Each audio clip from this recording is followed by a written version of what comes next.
The 12 Ladies.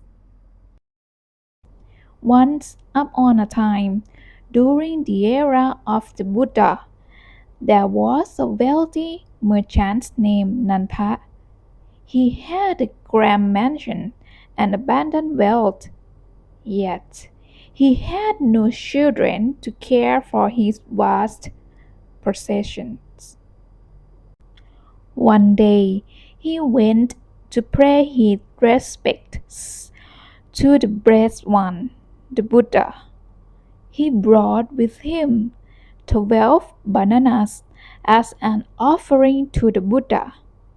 While presenting the bananas, he made a solemn vow, saying, "By the merit of this offering, may I be blessed with a child or children, as many as the number of bananas I present."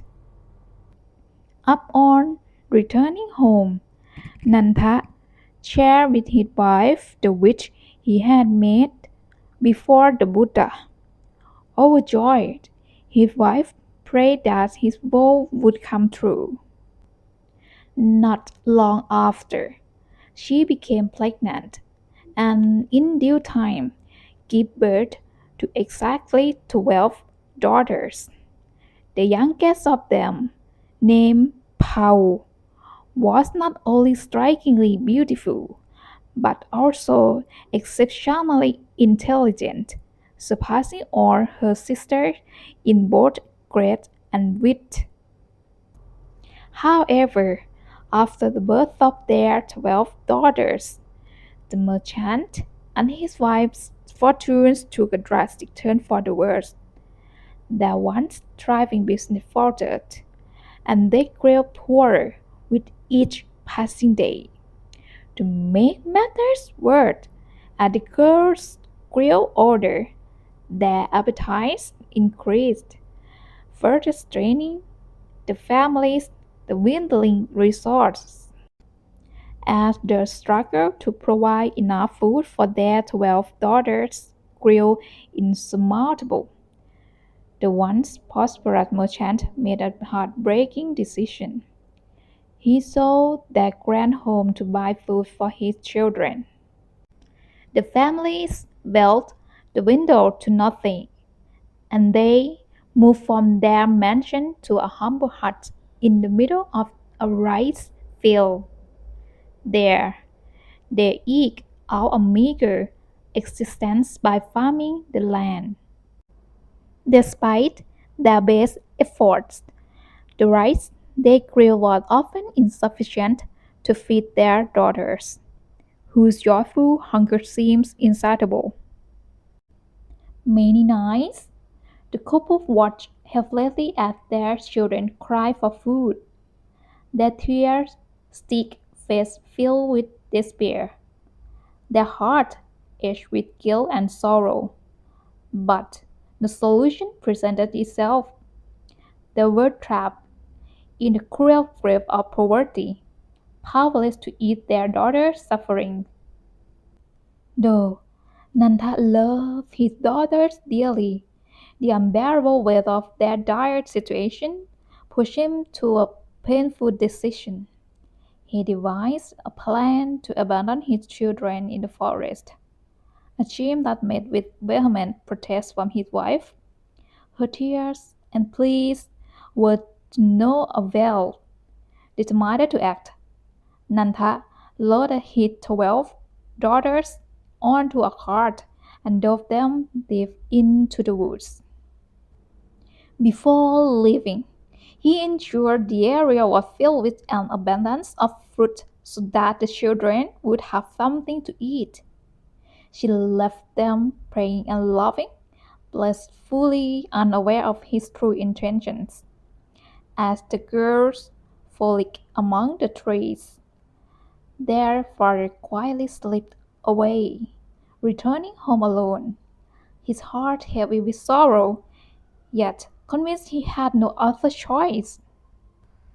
After hours of playing in the forest, the 12 sisters grew tired and began searching for their father. When They realized he was nowhere to be found. Their laughter turned to tears, and the woods echoed with their cries. Yet, amidst the panic, little Paul remained calm and unshaken. Gently, she comforted her older sisters and assured them, "Don't worry, I remember the way home." As the sun dipped lower in the sky, casting golden hills over the forest, Paul led her sisters on the path she had memorized, step by step, that followed her through the winding trails, the trust in their youngest sibling growing with each turn. By the time that fell, Paul had guided them safely back to their home. Exhausted from the long journey, the sisters hurried into the kitchen, scavenging for anything to eat. Their very faces lit up with relief and satisfaction as they found food, momentarily forgetting the betrayal that had left them lost in the forest. The couple was overcome with a mix of emotions when their daughters returned. The joy of seeing their children alive and well was tempered by a profound sorrow, knowing they would once again face the relentless hardship of their poverty-stricken life. For the daughters, the future mattered little. They were content as long as there was food to fill their bellies. Their loving and carefree attitude filled the humble home, a stark contrast to the heavy hearts of their parents. Nanta and his wife could not shake the haunting thought of losing their beloved children to the grave of starvation. As the girls played and chattered, oblivious to their parents' anguish, the couple exchanged somber glances. Love and despair intertwined within them, leaving their hearts burdened with the painful uncertainty of what lay ahead. At dawn, the father devised another plan to abandon his daughters. This time, he led them into the depths of a forest far remote, taking a winding and confusing path to ensure they could not find their way back. Once again, he quietly slipped away, leaving his children behind. When the 12 sisters realized their father was gone, fears and confusion gripped them.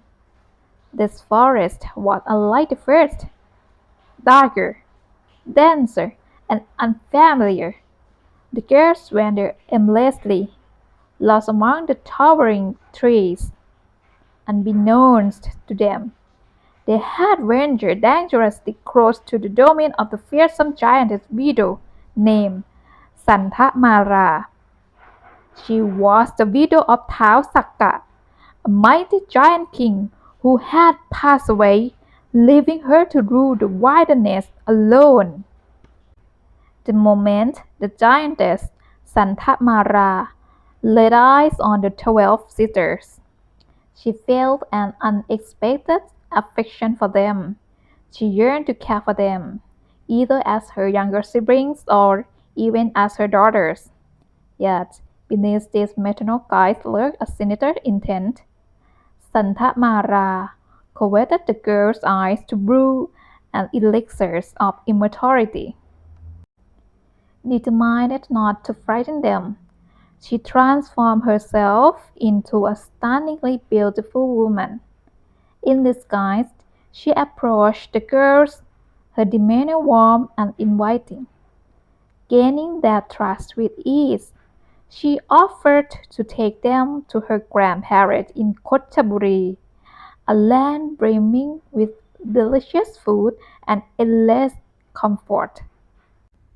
The sisters, weary from their ordeal in the forest, were overjoyed by the prospect of safety and abundance. They eagerly accepted her invitation. To ensure the girls would be alarmed upon reaching her kingdom, Santamara sent word to her subjects, commanding them to take on human forms. Thus, the 12 sisters moved into the giantess' palace, where they lived in comfort and happiness, blissfully unaware of her dark intentions. Over the years, they grew into beautiful young women, believing they had found a loving guardian in Santamara.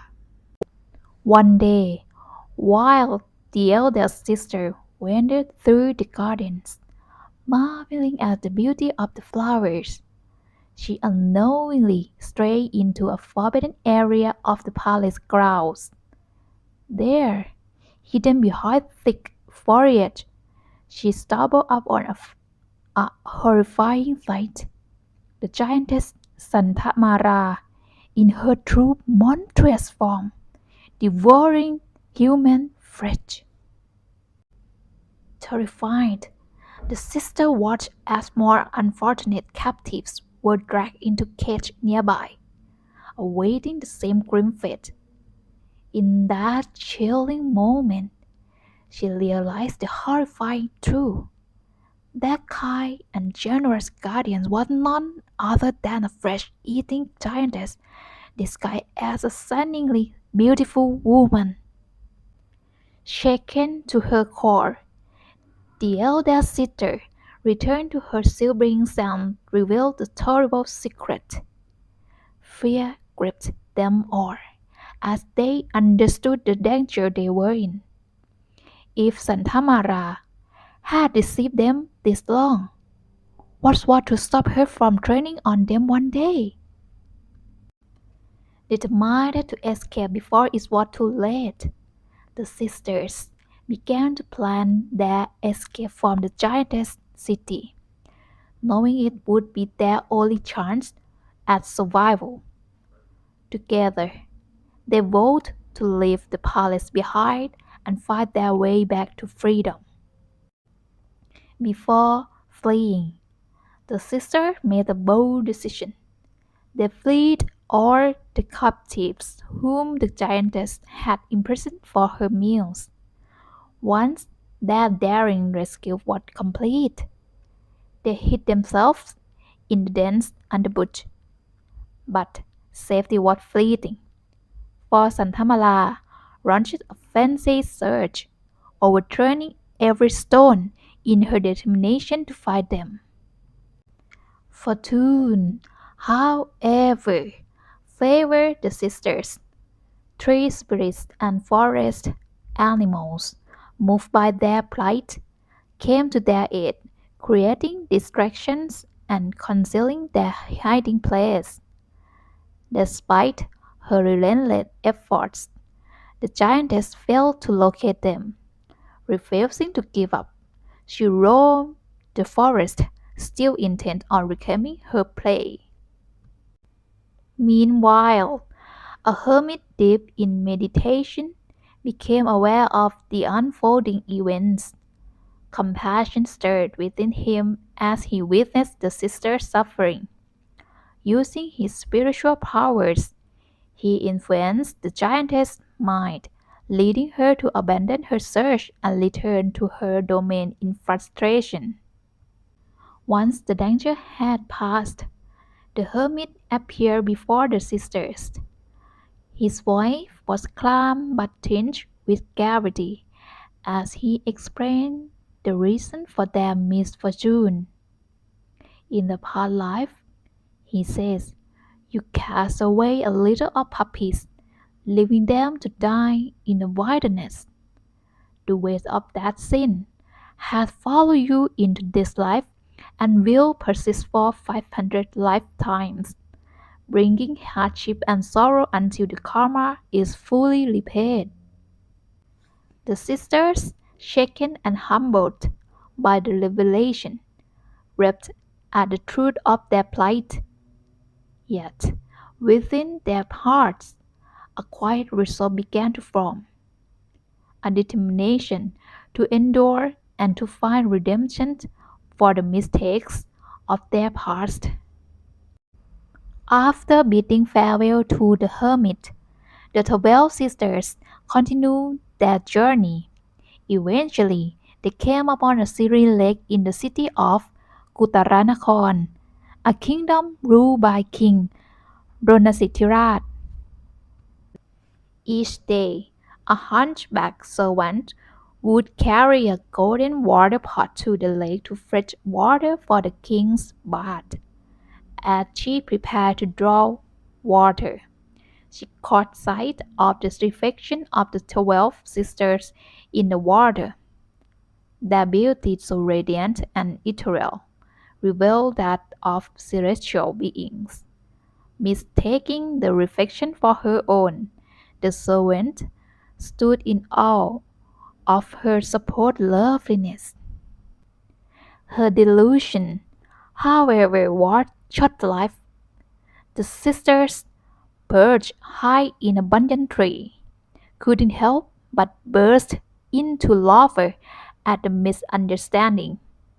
Startled and humiliated, the servant raised her eyes and saw the 12 dazzling figures above her. Mistaking them for goddesses descendants from the heavens, she hurried back to the palace to report her discovery to the king.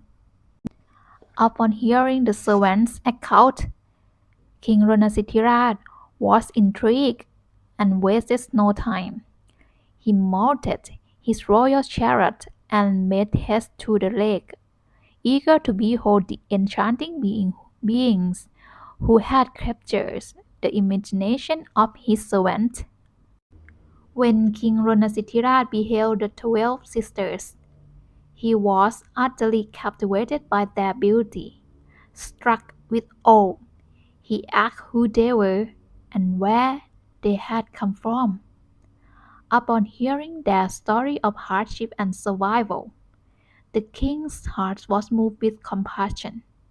He gradually invited them to descend from the banyan tree and welcomed them to his palace. In a grand gesture of admiration and kindness, the king declared all 12 sisters as his queens, granting them a life of luxury and comfort in the royal palace. However, amidst the newfound happiness, the sisters began to miss their parents, who loved and sacrificed they could not forget. Moved by their longing, they approached the king with a heartfelt request to bring their parents to live with them in the palace. The king, understanding their devotion, readily granted his permission. When the poor couple, who had endured so much sorrow and separation, was reunited with their daughters in the splendor of the palace, their joy knew no bounds. The family, once torn apart by hardship, was finally whole again, cherishing the happiness they had found after so much suffering. Meanwhile, the giantess Santamara had adopted a foster daughter named Mary. Mary was the child of Santamara's court friend, King Patumarath, the ruler of the demon city Kamput. King Patumarath had two daughters, Mary and Sitasana, born to his human consort, Queen Sisamut. When the royal astrologer predicted that keeping both daughters together would invite an unknown catastrophe capable of bringing destruction to the entire city, King Patumarath faced a heart-wrenching decision. To avert his foreseen disaster, he entrusted one of his daughters, Mary, to the care of the giantess Santamara From that moment onward, Mary grew up under the watchful guidance of the giantess, far from her sister and her family. Though separated from her family, Mary's destiny remained intertwined with the fate of those around her, a fate shrouded in mystery and foreboding, as the prophecy loomed over all their lives like a shadow. Later, upon hearing that the 12 sisters were living a life of happiness and prosperity, the giantess Santa Mara's heart burned with jealousy and bitterness. Consumed by envy, she followed the sisters to the city of Uttaranakon and rested near the banyan tree by the lake, where the hunchback servant came each day to fetch water for the king's bath, as she always did. Disguising herself as a woman of incomparable beauty, far surpassing the 12 sisters, Santa Mara set her trap. The moment the hunchback servant saw the stunning woman, she rushed to the palace to report to the king. When the king beheld the beautiful stranger, he was struck speechless by her allure. Without hesitation, he invited her to the palace, and in a swift and sudden turn of events, he appointed her as his new queen. Santa Mara immediately became the king's most favored consort. From that moment on, the 12 sisters' lives were plagued by misfortune and suffering. The giantess used dark magic to ensnare the king, making him fall under her spell. Soon, the king's love for her grew, and he was entirely under her control. Santa Mara feigned illness and insisted that she needed the eyes of the 12 sisters for a potion. In his twisted devotion to her, the king ordered the 12 sisters to appear before him. Reluctantly, he commanded that their eyes be gouged out so that Santa Mara could use them for her dark purposes. However, fate favored Pau, the youngest of the sisters. The king, moved by some lingering trace of mercy, allowed her to keep one of her eyes, sparing her from the horrible fate that befell her sisters. The suffering they endured from that point on would shape the tragic path their lives would take, as the giantess spell continued to tighten its grip on them all. After the king had ordered the eyes of the 12 sisters to be gouged out, he also commanded that his former queen be locked away in a dark, solitary dungeon, where she and the other sisters would suffer an unimaginable fate of misery and despair. Meanwhile, after obtaining the eyes of the sisters, the giantess Santa Mara sent them to her adopted daughter, Mary, to be kept as part of her dark collection. The eyes, now stripped of their original owners, symbolized the gruesome control Santa Mara had over the lives of those she tormented. In time, all of the sisters, except Paul, found themselves with child. When Lord Indra, the king of the gods, learned of the intense suffering endured by the 12 sisters and their abandonment. He took pity on them. He ordered that a divine being be sent to be reborn as the child of the youngest sister, Paul. As a result of this divine intervention, Paul became pregnant, and the cycle of fate that had cursed her family began to shift. Though still steeped in sorrow, this moment marked the beginning of a new chapter in the lives of the sisters, one that would lead them toward the eventual redemption and relief from their suffering. At last, the giantess commanded her soldiers to guard the dungeon, ensuring that no one could secretly come to the aid of the 12 sisters. It was said that the reason the sisters were subject to such suffering was due to the action they had taken in their previous lives.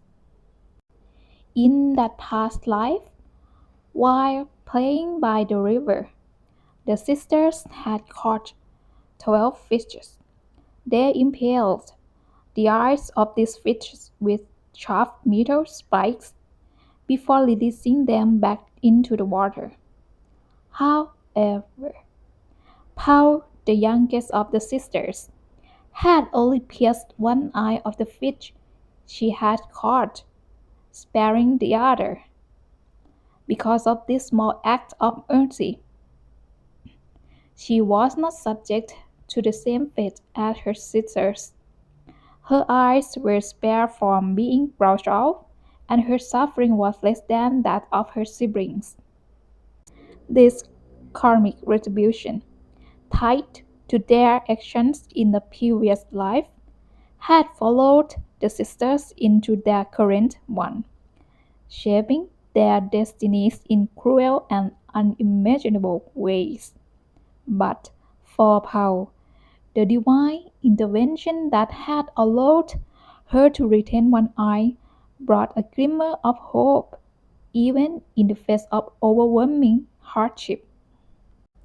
In time, all of the sisters, except for Paul, gave birth to their children, only to have their newborns torn apart and eaten immediately by the others. The sisters were totaled by such hunger that they were forced to consume the flesh of their own offspring. However, Paul refused to partake in this horrific act. Each time she was given her share of the flesh, she would secretly hide it, unable to bring herself to eat her own child. When it came time for Paul to give birth, she made sure to hide the newborn safely, so that her sisters would not kill the child as they had done with their own. She then secretly offered them the meat of the hidden child, ensuring that her actions went unnoticed.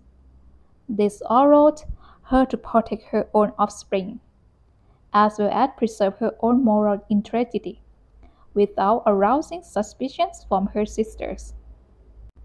Paul named her child Lotasen, a name that would carry with it the weight of her sacrifice and the hope that, despite the suffering she had endured, her child might one day be free from the cycle of torment that had pressed her and her family. Although the soldiers guarding the dungeon knew about Rotasen's birth, none of them dared to inform their master. The soldiers, too, had grown fond of the young prince, feeling compassion for him. They even helped care for him as he grew. As Rotasen matured, she began to question his mother about their life in the dungeon. Paul, with a heavy heart, recounted the entire tragic story to him. Rotasen, deeply saddened by the suffering his mother and aunt had endured, vowed to bring an end to their torment. It was then that Indra, the king of the gods, descended from the heavens to offer his assistance. He taught Ruttasen the arts of gambling, a skill he could use to outwit his enemies. In addition, Indra provided Ruttasen with a magical fighting roster and special attire, a gift that would aid him in his quest.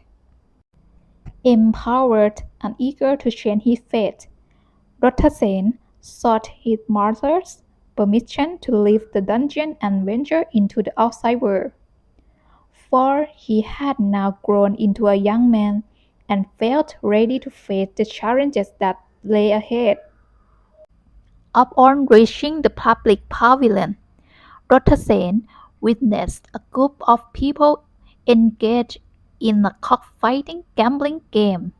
Eager to test his newfound skills, Rotasen joined in and won enough to buy food for his mother and aunts. His success brought new hope up to his family, and from that day onward, Rotasen went out to gamble every day, winning each time. News of his victories soon reached King Ratnasitiraj, who ordered Rotasen to appear before him. The king, intrigued by the young man's luck, challenged him to a game of dice. Rotasen boldly offered a wager. If he lost, he would serve as the king's slave forever. But if he won, all he required was 12 bundles of rice. The king agreed, and the game was played. As fate would have it, Rotasen triumphed twice, winning the 12 bundles of rice he had hoped for, which he then took back to his mother and aunts. The following day, the king desired to play dice with Rotasen once more.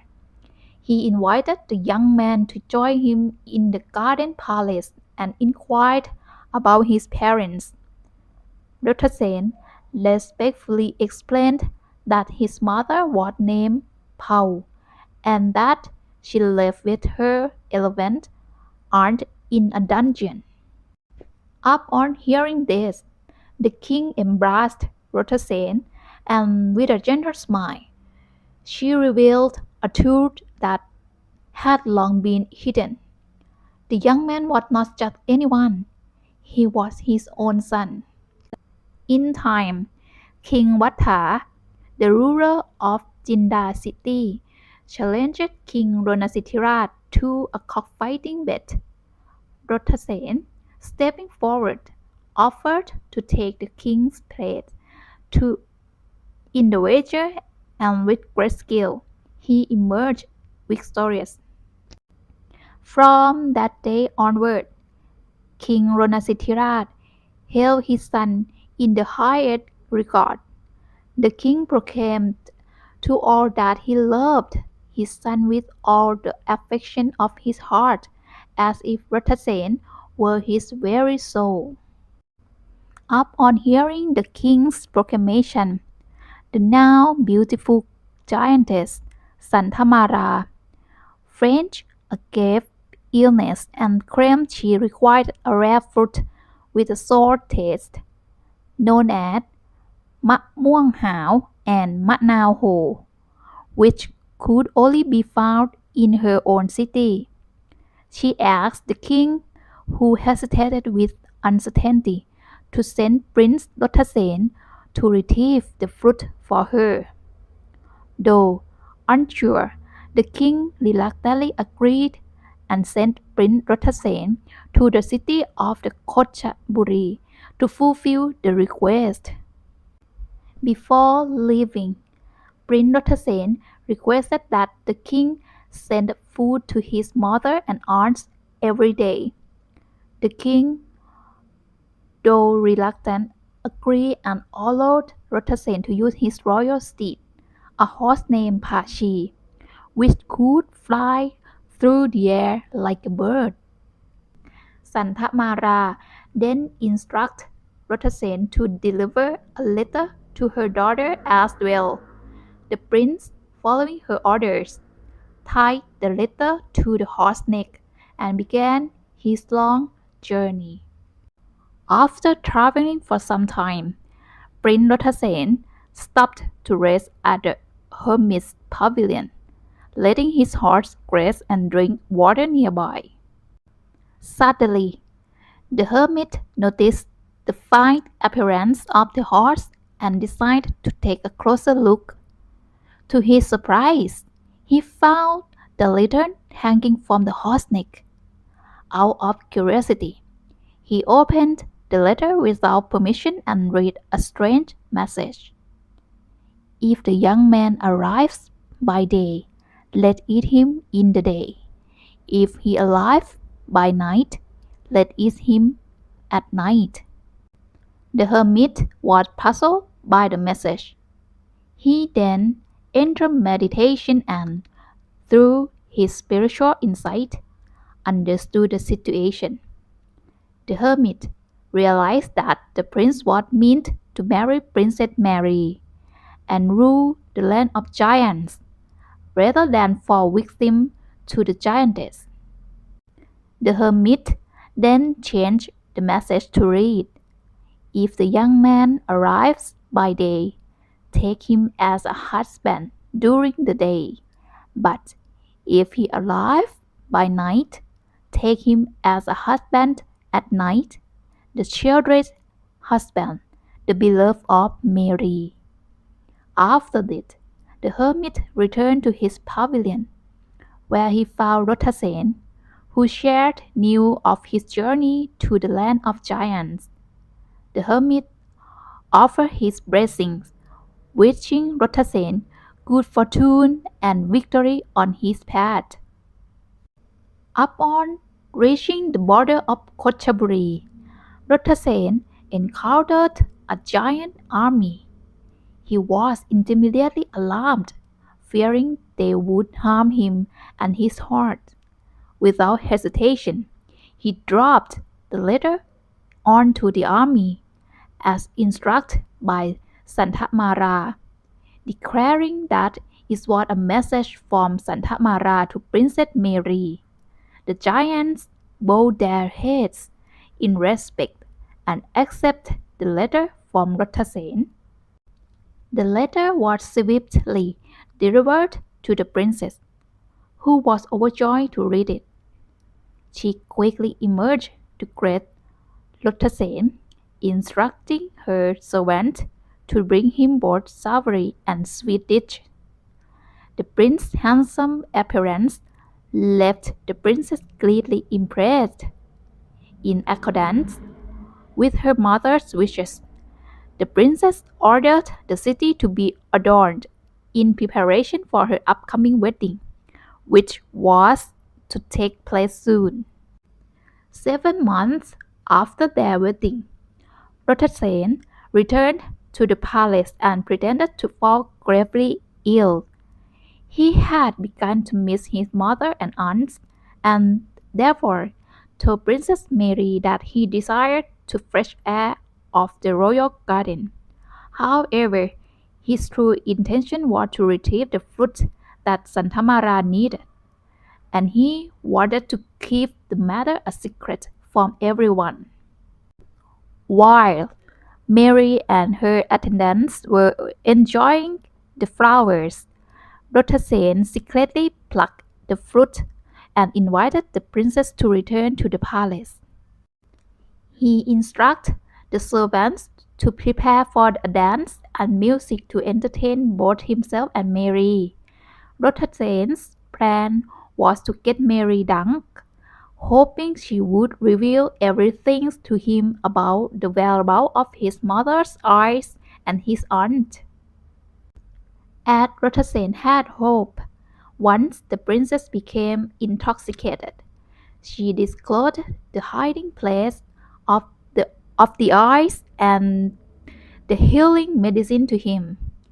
She also told him about other magical remedies, each of which could create mountains, forests, wind, fire, rain, clouds, and even oceans of acid water. In total, there were 8 parcels of medicine. At midnight, after Mary had fallen into a deep sleep, Rotasen gathered the ice and all the magical remedies, then escaped the city riding the flying horse, Pachi. When Mary awoke and found her husband gone, she immediately set out to follow him. However, as she neared him, she was stopped by a magical barrier. Rotasen had used a powder that conjured a forest with a towering trees blocking her path, but driven by an unshakable devotion to her husband, Mary pushed forward, overcoming the obstacles that appeared before her. In the end, Rotasen resorted to the final magical puzzle, which created a vast ocean of acid water, preventing Mary from following any further. Mary, unable to shed him, stood there weeping, her heart breaking. She prayed to be reborn as Rotasen's wife once more and collapsed to the ground. Her heart shattered into 7 pieces, and she breathed her last right there, in that moment. Upon his return to the city of Uttaranakon, Rotasen wasted no time in seeking out his mother and aunts, who were on the brink of death due to extreme hunger. The king, unable to honor his promise, had been entirely subdued by the power of the demoness Santa Mara. When word reached Santa Mara that her beloved daughter had died, the weight of the news was too much for her to bear. Overcome with grief, she collapsed to the ground, her heart shattered into 7 pieces, and in that moment of despair, her life slipped away. The city, once overshadowed by her sinister influence, now stood on the brink of a new beginning, one free of the cruel yoke of the demoness reign. After being freed from the demoness Santa Mara's control, the king issued a decree to release the 12 sisters, offering them his heartfelt apologies. Reunited at last, the family found solace in each other's company, save for Rotasen, whose grief over the loss of his beloved wife, Princess Mary, consumed him entirely. Unable to bear the weight of his sorrow, Rotasen journeyed back to the spot where Mary had breathed her last. There, he stood over the place she had fallen, his heart heavy with despair. Though his love for Mary was profound, he had felt compelled to first fulfill his duty to save his mother and aunts. Now, with that mission complete and his beloved wife gone, Rotasen saw no path forward. After preparing and laying her body to rest with great care, the grief-stricken prince made his final decision. Overwhelmed by anguish and longing, he took a deep breath, held it in his chest, and surrendered to the embrace of death, joining his wife in eternity. It is said that both Rathasen and Mary prayed fervently to be reunited as husband and wife in their next lives. True to their wishes, Mary was reborn as the Grateful Lady, Lady Manola, while Prince Rathasen was reborn as Prince Suthon. Their love story carried on into a new life, becoming the tale of Prince Suthon and Lady Manora, a legend of its own. And thus their story comes to an end, only to be reborn in another. The end. Let me again with the story of Prince Suthon and Lady Manora. Bye bye.